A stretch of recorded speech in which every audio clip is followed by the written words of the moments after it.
თბილისის საქალაქო სასამართლოში წუთი-წუთზე შემოვა საქმის მასალები და ამის შემდეგ უკვე დღის განმავლობაში ჩაინიშნება ლუკა კლატკინის აღკვეთ ღონისძიებაზე მსჯელობა არასრულწლოვან საგამოძიებო უწყება გამოძიებისთვის ხელშეშლას ედავება. პროკურატურის ოფიციალურ განცხადებაში წერია, რომ არასრულწლოვანმა სასამართლოს თანდასწრებით ფიცის ქვეშ გამოძიებას მიაწოდა ცრუ ჩვენება. როგორც ცნობილია საზოგადოებისთვის გიგა ავალიანის მკვლელობის საქმეზე ასევე გაერთიანდა დიღმის ძალადობის ეპიზოდი და ლუკა კლატკინი არის სწორედ ის არასრულწლოვანი, რომელიც ამ ვიდეო კადრებში ფიგურირებს. გამომძიებლები ამბობენ, რომ კლატკინმა ამოიცნო სწორედ ვიდეოში მთავარი ფიგურანტი პირები, ასევე მოახდინა საკუთარი თავის იდენტიფიცირება. გამომძიებლები მიიყვანა შემთხვევის ადგილზე და აჩვენა ის ავტოფარეხები, სადაც სისტემატიურად ხდებოდა არასრულწლოვნებზე ძალადობა, თუმცა როდესაც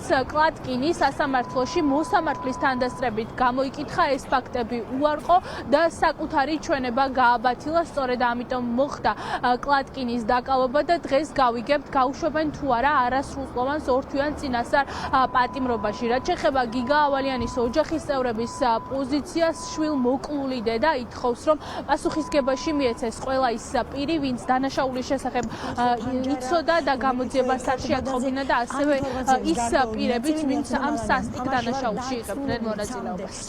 შინაგან საქმეთა მინისტრის მოთხოვნა არის ერთადერთი, ვისაც რა დოზით მიუძღვის წვლილი გიგა ავალიანის კვლევების მომზადებაში, დაგეგმვაში, მონაწილეობის მიღებაში, ჩაფარცხვაში,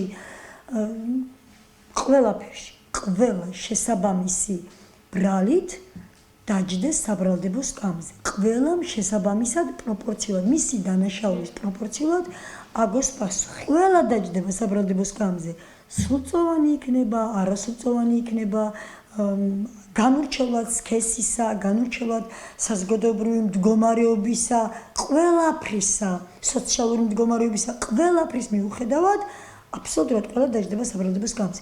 იმ ხალხსაც ხმამაღლა დავასახელებ, დადგება ამის დროც, ვინც იბრძოდა გიგას სიცოცხლის გადარჩენისთვის, ვინც ახლა არის ჩემი აქტიური თანამებრძოლი.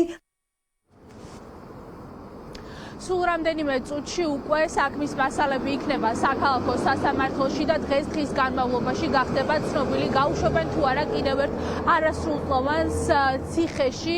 ამავდროულად ოჯახის წევრები ვარაუდობენ, რომ უახლოეს მომავალში, როდესაც გამოცხადდება ამ საქმეზე გადაწყვეტილება, გაფართოვდება ბრალდებულ პირთა წრე. პირდაპირ ეთერში მარია მაკაცარაშვილი საუბრობდა.